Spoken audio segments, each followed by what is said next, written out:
My name's Kara, and welcome to my home studio. Today, I'm giving you a studio tour of my home studio setup for 2025. I've been releasing music, filming music videos, and sharing my artist journey through content for nearly 10 years, and it's been an epic journey. In this tour, you're gonna see all the music gear, computers, microphones, lights, and everything that make this space perfect for my workflow. If you've been watching my channel for a while, you'll notice the evolution that my home studio has experienced over the years. And if you're new to this channel, welcome. I'm very excited to have you here, and hopefully you'll find some inspiration for your setup along the way.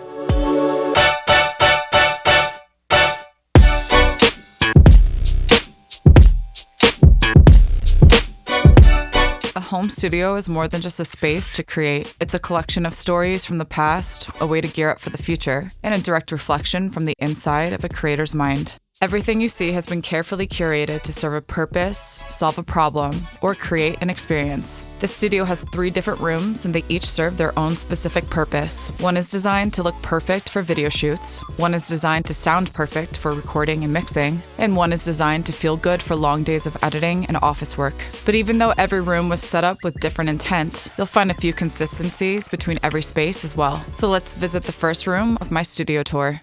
Welcome to my music and video production studio. Every single YouTube video I've filmed in the last 6 months have been filmed in this studio. So if you're subscribed and you've been watching my videos, then you'll definitely recognize this room. As you can see, this room is quite a bit larger than a typical studio, but that is by design. The number one question people ask when they see this room is about the acoustics. Obviously, it's a big room, high ceilings, and that means you're gonna get a lot of extra reverb in this space. So to fix that, we got custom panels by Acoustics on the ceilings, on the walls, and even up our staircase. Now, obviously, it doesn't remove all of the reverb in this room, but it does clean up those annoying early reflections. I love Acoustics because you can actually print any custom print or picture or texture on your acoustic panels. And we went with a really cool concrete look to make it feel like you're in some industrial villa. Even though they look like hard concrete, they are squishy and made out of rock wool, which is perfect for sound absorption. We really wanted to upgrade our studio in some way, so we hit up our friends at Guitar Center and we drew out a diagram and sent them this idea on adding global truss to both corners in our studio and as a TV stand, and they hooked it up. The Guitar Center team was really helpful in helping us measure the perfect sizes for each truss to fill up our space, and it really turned out amazing. I'm obsessed. If you ask me what's my favorite thing in the studio that doesn't make any sound, I'd say the global truss. Not only does it continue the industrial, heavy-duty aesthetic in our studio, but it also functions as stands to clamp on lighting, TVs, speakers, cameras, or anything else we use in our video shoots. Anybody who's worked in the mobile DJ or live concert industry is probably already familiar with global truss. It's the industry standard for building customizable stages and lighting rigs for live events. Even though we're making studio sessions instead of live concerts, we always want to harness that visual excitement and live performance energy in every video. Shout out to Guitar Center and Global Trust for elevating our studio look. We'll get into all the lighting and aesthetic stuff later, but first, I want to dig into the music production desk.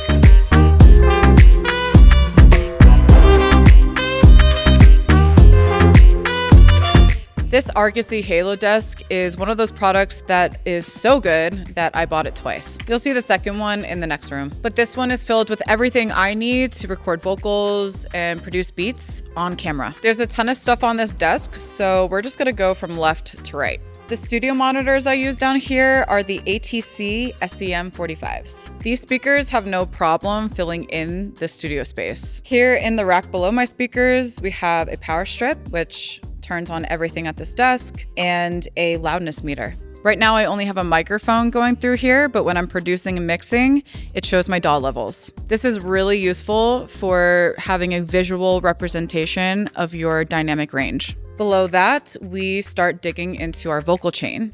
And technically our vocal chain starts over here at the microphone, so let's take a little detour. For a lot of my YouTube videos, you'll see me using this Sony C800G. This is a tube condenser microphone, and it's pretty much the nicest one you can get. The Sony C800G is one of the most sought-after microphones for rap, R&B, and pop vocals. They're famous for their insanely detailed high-frequency response, and also the unmistakable look of that heat radiator coming out the back. The C800 has a significantly larger tube inside than most microphones, so the extra ventilation is an essential part of the design. Back in 2018, when I purchased mine, the price was $9,800, but after the pandemic, inflation, and tariffs, these mics have raised in price to over $15,000, making this the new most expensive mic in my collection. Our signal flow starts at the microphone, and then it goes into our preamp. And the preamp we use is the Vintech X73. This emulates the classic Neve 1073, but with a modern build and form factor. You can increase your gain like this. Check 1, 2. You can EQ your voice like this and get really bright. Check 1, 2. Or you can use this knob to get really bassy. Hello, hello, hello.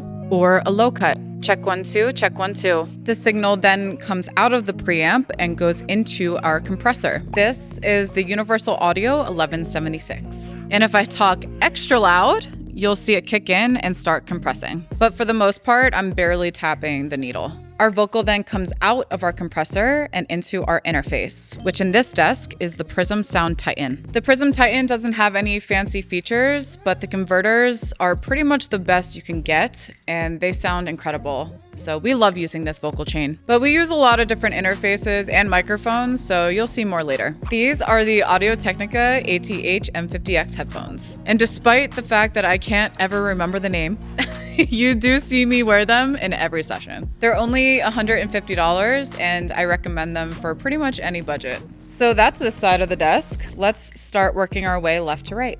Here we have a little sneaky vocal mic called the Lewitt Ray. And we actually use this microphone to capture ASMR when we are filming our studio sessions. So all of the clicking and clacking and the production, the keyboard, even just little reactions that I have naturally are captured through this microphone because it adds that 3D element to our sound quality. So that's why you always see a little mic off to the front when we're filming our tutorials. The Lewitt Ray is the perfect mic for this because it has a sensor that measures how far away you are. And it uses that data to adjust the proximity effect to keep a consistent tone while you record. So as I move closer and further away, it still sounds the same. Plus, it's the only condenser microphone that you can buy with a mute button on the mic. Here next to our ASMR mic, we have a second analyzer. This is the Clarity M Stereo by TC Electronic. You can switch between different analyzers to show you loudness, wideness, and EQ. I keep this connected to my Prism Titan so that all the audio that's coming out of the computer is displayed on the monitor, not just the audio from my DAW. Here in front of our analyzer, we have a MIDI controller, and this one's called Roly Piano M. And it's really cool because they have fun lights. You can change it, different colors, rainbow. This keyboard does a lot of fancy stuff like MPE, and you can learn all about it in my full review on my YouTube channel. And in front of my MIDI keyboard is my regular computer mouse and keyboard. This is the Apple Wireless Magic Keyboard, and this is the Ninja Air 58 gaming mouse. I like to work really fast, and I love the accuracy and speed that this mouse offers. It really helps with my workflow. I also don't like charging my mouse, so I prefer to have the hardwire. These computer mouses are actually really rare and hard to find, and you would have to look in places like eBay. Okay, back to more music stuff. Here we have the Eventide H90, which is an effects pedal that I recently reviewed on my YouTube channel. If you want to watch the full video of me using this, it's called Producing an Indie Pop Song from Scratch Logic Pro tutorial. It's a great lesson if you want to learn how to record a hybrid workflow. Let's check out the rest of the hardware on my desk. All right, let's go from top to bottom. Here we have 2 more power strips so that I can power everything in my desk. Another vocal compressor. This is the LA2A. This is also made by Universal Audio, and it's a little bit more transparent sounding than the 1176. This is the compressor that I use when I want it to feel like there's not a compressor on my vocals. Whereas the 1176 is a little bit more in your face. Obviously, you can dial in chill settings on either compressor, but this one sounds sounds a lot more chill. And here at the bottom, we have a mastering EQ by Bettermaker. You can actually control this digitally, just like the Eventide, which makes it really easy to recall your sessions and presets. I get hundreds of comments from people asking the model of this TV, and unfortunately, I can't answer everybody individually. All right, you guys ready for this? Here's the model of the infamous TV that I use as a studio monitor. It's the LG OLED 48C1P UB. Who is naming these devices? Because I cannot remember these numbers or letters. All jokes aside, we love this monitor because it is so big, and when we're filming our studio sessions, we want to have the utmost clarity when we are using software and plugins on screen. So it is really useful when it comes to video production. Plus, when you're far away, you can still see what's on the screen. Using a TV as a computer monitor is as simple as connecting an HDMI cable, but technically not all TVs make a good computer monitor. You specifically want one with 4K resolution, low latency, high refresh rate, 16:9 aspect ratio, thin bezels, and a screen size of 48 inches or less. And this LG OLED TV checks all the boxes. But come back a little bit closer. Don't run away just yet. My favorite part about the TV is the TV stand, which is once again by Global Truss. Wait, no, don't look down there. It's As the perfectionist that I am, I would love to set up my cables in a permanent way, but we are constantly changing our studio setup for our different videos, so we unfortunately have to change out the cables quite often. Yeah, so that's it for the computer desk. It's all being run through a MacBook Pro, which is hidden, and it connects to HDMI to the TV monitor, and then a Thunderbolt hub to connect everything else. The Thunderbolt hub that I use is the CalDigit Essentials, and this is where I plug in all my hard drives, interfaces, and accessories. All of our studio desks are set up in a way that's simple to switch computers. Sometimes it's the M4 Max MacBook Pro, sometimes it's the M4 Ultra Max Studio, and sometimes it's the M4 Pro Mac Mini. Each computer has the exact same software and plugins installed, so we basically choose which Mac we want to use at which desk based on how much CPU power and USB ports we need for any given project. I do most of my piano playing here on the MIDI controller, but if I want a more vintage and classic sound, I have a couple keyboards. Here on the top is a Juno 106, and on the bottom is a Phantom G6. The Juno 106 is a synthesizer, and the Phantom is more like a library of orchestral sounds. It has a few synth sounds in there too, but I personally like the orchestral sounds. So that wraps up all the music production gear.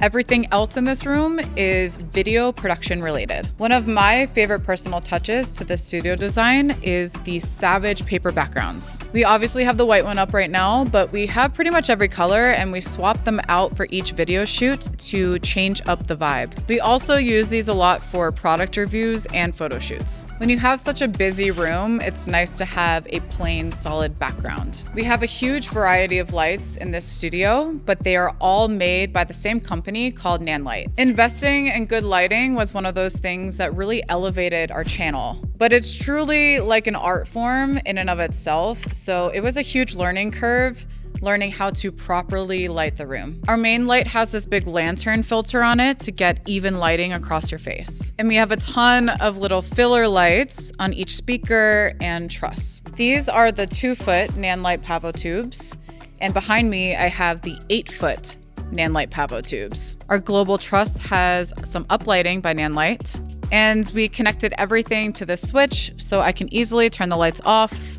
We have lights coming up from below and down from above.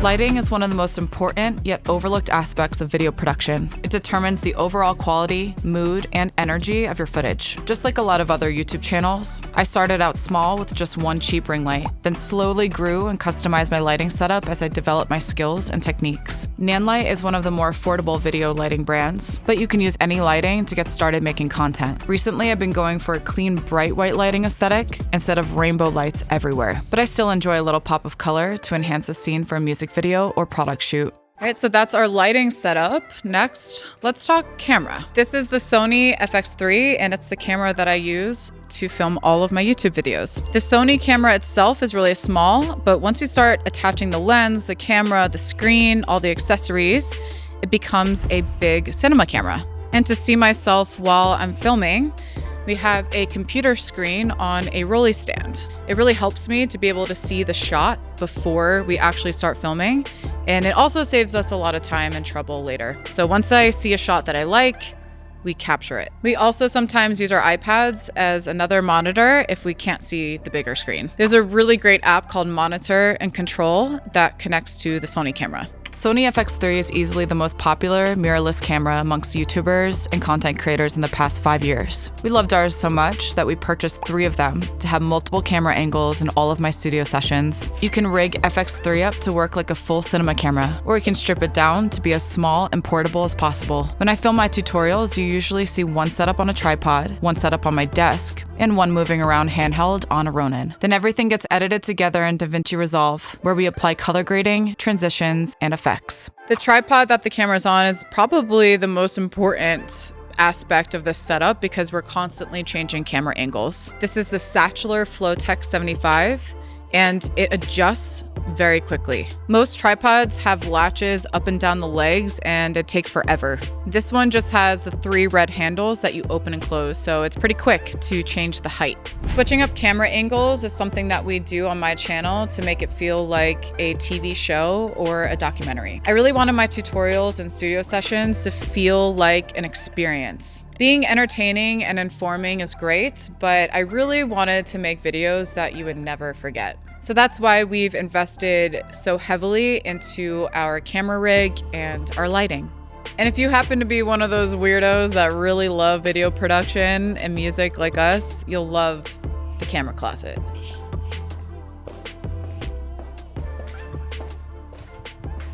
Oh, and my cable is not exactly reaching, so I'm going to conveniently get one of my extension cords. Check 1, 2. Welcome to the camera closet.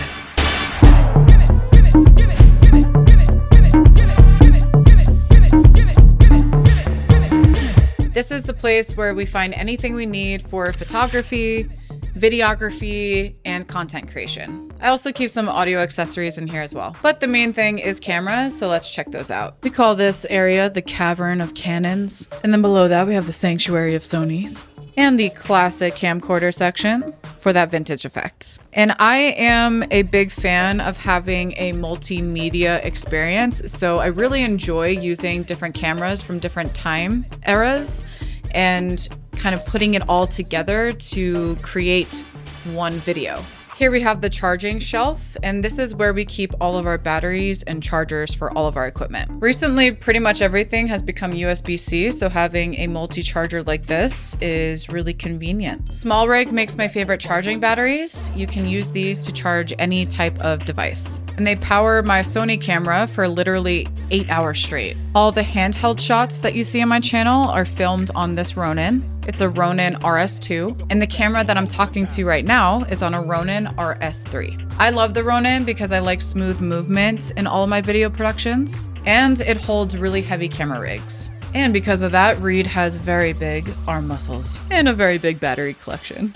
So that concludes my video and music production studio and all the gear that I use to create and film my music sessions. Having all this extra space and ceiling height has unlocked so many new camera angles and lighting setups that were not possible before. And the best part, you get to enjoy it just as much as we do. But next, I want to take you to a space that's specifically designed for sound quality. This is a room that's designed for any microphone and speaker to sound their absolute best. This is the room where we do all of our final recordings, mixing, and mastering. Let's go upstairs and take a look at our vocal studio.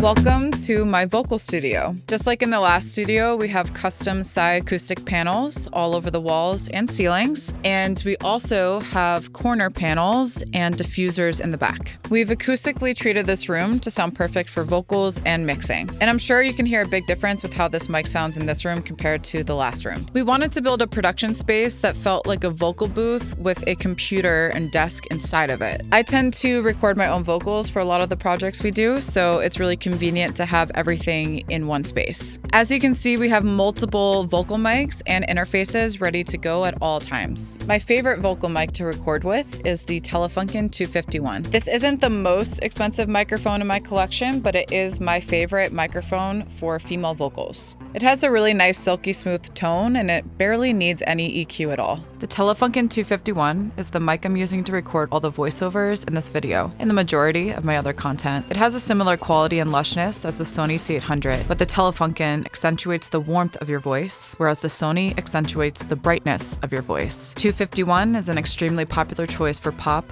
rap, and R&B vocals, especially when it comes to recording female artists. We have the Pile Pro microphone stand for $30 on Amazon and a Shure popper stopper. So this is like my dream setup over here. And on the opposite side, I have a budget-friendly microphone setup because I do a lot of budget-friendly content. The most recent video I posted was a video on the best $500 budget setup, and it featured this Rode NT1. This is an excellent sounding vocal microphone for $150. And I have it connected to my Focusrite Scarlett, connected to my Mac Mini. Mac Mini, the miniest Mac. The real ones will know. When I'm recording with my Telefunken, I have a vocal chain that is very similar to the one in my last studio. The microphone goes into this preamp, which is the BAE 1073. And after the preamp and EQ, it hits the tube check compressor. And the last stop of the vocal chain is the audio interface. And in here we have the Apollo X8. This is the new second generation one with better converters, and it definitely sounds on par with my other interfaces. One of the reasons why I'll always use Apollo is because of the amazing software. I use UAD console for every recording session. This is where I can set up a really nice vocal chain for my headphone mix while I'm recording. My EQ and compression come from the vocal chain, but my reverb and delay come from the UAD console app. Or if I wanted to add tuning while I recorded, I would do that here too. I love recording with hardware, but I rarely mix with it. So for me, this is the perfect vocal setup. Having a great vocal chain when you record makes mixing effortless. Plus, it allows you to focus on creative adjustments instead of fixing issues. A lot of people say there's no point in spending a fortune on your vocal chain because nobody is going to get to solo your voice to appreciate those nuanced improvements in quality. And this is sort of true for some people. But I make best-selling vocal sample packs, which means literally everybody is going to hear my soloed vocals. So I want them to be as clean and perfect as possible. And having the best vocal chain possible is really helpful in not only my music recording, but my product development as well. But next, let's get into some headphones. And while I'm recording, I wear the same Audio Technicas. Here on this side, I'm actually testing a new pair of headphones and interface. Part of what Reed and I do here is test a lot of new equipment for different tech companies. So we always have open slots to interchange any equipment that comes in. Currently, we're checking out the Zildjian headphones, which I actually really like these. I think they're super cute. And the interface we're testing is the Apogee Symphony Studio. This one is specifically designed for a Dolby Atmos studio. And we're planning on building one in the studio next door for Reed's channel, so definitely stay tuned for that. Above that, we have an analog synthesizer called the Moog Fatty. Slim Fatty. Slim Fatty. And more Duro loudness meters. The speaker in the studio are the ATC SCM 25s. These sound insanely clear, and they're more than big enough for this small room. The MIDI controller on this desk is the iRig Keys Pro, and another wireless Apple keyboard and gaming mouse. We have this one in the teal color. Here we have another analyzer and hub, just like the desk downstairs. And the last thing on this desk that everybody asks about is the monitor. And this one has another horrendous name, so here we go. This is the LG 27UD88-W. The swivel arm that the monitor is sitting on is also made by Argosy, who made this desk. and the speaker stands. I really love the look of these speaker stands, and they hold these 80-pound speakers, no problem. For extra storage space, we have this cabinet that holds power strips and my APB16. Plus the little blinky thing is a cheap analyzer that I found on Amazon. I just like the way it looked. No studio is complete without a studio closet, so let's go check it out.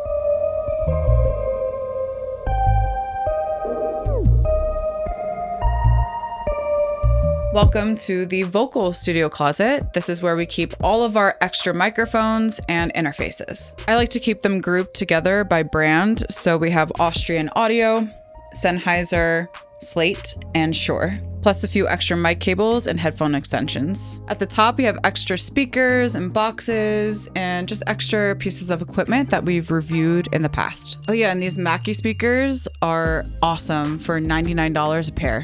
And over here, we have some guitar pedals and interfaces. These are all universal audio interfaces, the Volt and the Apollos. And over here, we have all the Presonus interfaces. The Quantum series is an amazing value if you're shopping on a budget. And speaking of value on a budget, we have all of my Lewitt microphones and interfaces, plus an acoustic and electric guitar. We keep all the tools and random screws and things that we need on the top shelf. And that's my studio closet. So we've checked out a room that looks good. We've checked out a room that sounds good. Now let's go check out a room that feels good. So there you have my music and vocal production studio. This room sounds so clean that it almost feels like you're wearing headphones. It's a great way to listen to things under a microscope when you're testing gear, mixing, and mastering. But not all the work that we do requires such a specific setup. Throughout the day, I'm completing tasks like video editing, emails, customer service, web design, e-commerce, and accounting. And sometimes you just want somewhere chill to do your busy work without being surrounded by gear, any bright lighting equipment, just vibes, simplicity, and minimalism. Well, that's exactly what this third room is for. It's a space where you can be very productive or very relaxed.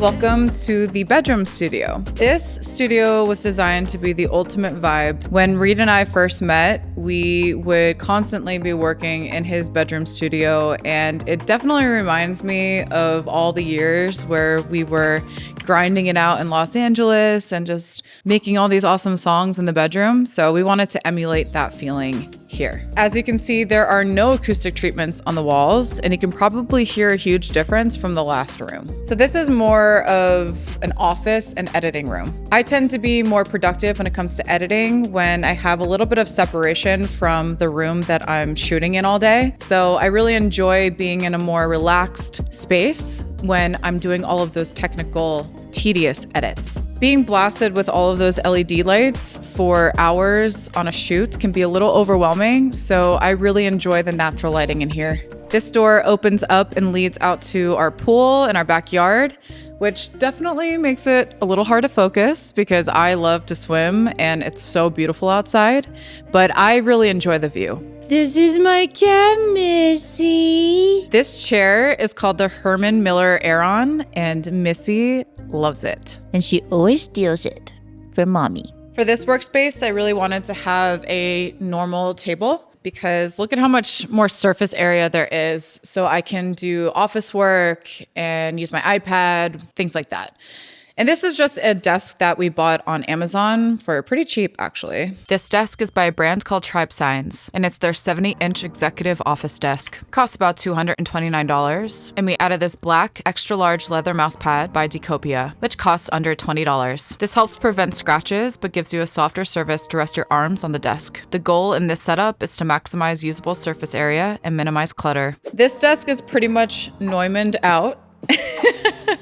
Which means we have a Neumann interface, speakers, and headphones. Oh, and mic. This is the Neumann TLM49, and I use this microphone quite a bit in my studio sessions. This was the microphone where I recorded my famous Splice sample packs, and it's a great option for vocalists. These are the Neumann KH80 DSP speakers, and they sound so amazing. It also has a subwoofer under the desk. The only thing is that this light that they have on the front is super bright, so we just blocked it off with black duct tape. We have the matching 10-inch subwoofer. Okay, let's try that again. We have the matching 10-inch subwoofer, and it really does sound amazing. And please pay no attention to the sloppy cable management. We really just let it all hang out. Once again, we're constantly switching up our studio setups, so it's just easier for us. This interface is the Neumann MT48. Right now, the knob is controlling the microphone in my hand, but if I just click over here, it's controlling the Neumann mic. Or if I want to control my speakers, I just click this button here and it's controlling my speaker volume. My Neumann speakers are on isoacoustic tabletop stands that help prevent vibrations from transferring through the desk. They also help raise the speakers up to the optimal listening position when you're seated. My Neumann microphone is on a tabletop stand by InnoGear, which costs only $15, but holds my heaviest mics with no problem, like this TLM49. The Neumann MT48 audio interface is pretty much what you would get if the Apollo and Prism Titan had a baby. It's got amazing sounding converters, plus some helpful DSP tricks to help your headphone mix. And the compact size is perfect for any portable or desktop setup. And in this room, we have open back headphones. These are the Neumann NDH30. Plus, I do a lot of personal listening on my Apple AirPods Max headphones. These are typically the headphones I wear around the house or when I travel. My M1 Max MacBook Pro is currently sitting here at this desk with a CalDigit TS4 hub and some SanDisk hard drives, another gaming mouse. And for the keyboard, I'm using the retro Apple keyboard before it went wireless. I can actually type slightly faster on these keys because they are raised, and I actually prefer the way these feel. And the last thing that we have on our desk is the computer monitor. And once again, I have no idea who's naming these things, but it's a doozy. This is the LG 32U L950-W. So if you want a computer screen just like this, there you go. So if you've been following me for a while, you'll know that I have an e-commerce business. I am KARRA.com, where I sell vocal templates, presets, vocal sample packs, courses. And so this is the space and the desk where I do most of that work. There's a ton of customer service, web design, product development, and so much more that goes into running a business like this. And I definitely like to have a nice Zen space where I can get all of that really important work done. Or if I just need to take a quick nap, got my bed right here. It wouldn't be a bedroom studio without a bed. But if I do need to do some music stuff here, I have the iRig Keys 2, and this has been featured in multiple videos of mine for budget-friendly home studio setups. Whenever I record a new song or I'm mixing a new song, I always like to test it out in here because of the subwoofer. I can blast it and not worry about it being too loud. Precision speakers like my ATCs are more prone to damage, so I don't like to blast those. But these Neumanns are built like tanks, so I blast these as loud as I want. So those are the 3 different rooms that make up my home studio tour in 2025. Just like anybody else, I started with a basic bedroom setup and some stock plugins, and gradually reinvested in my gear as my career progressed. Needless to say, this did not happen overnight. But if you want to jumpstart on your vocal production skills and learn how I mix my vocals in every popular DAW, head to imkarra.com, where I sell vocal templates made out of 100% stock plugins. And while you're there, check out my full-length courses, plugin presets, and vocal sample packs. Thank you so much for joining me on my 2025 home studio tour, and I'll catch you guys next time in another video.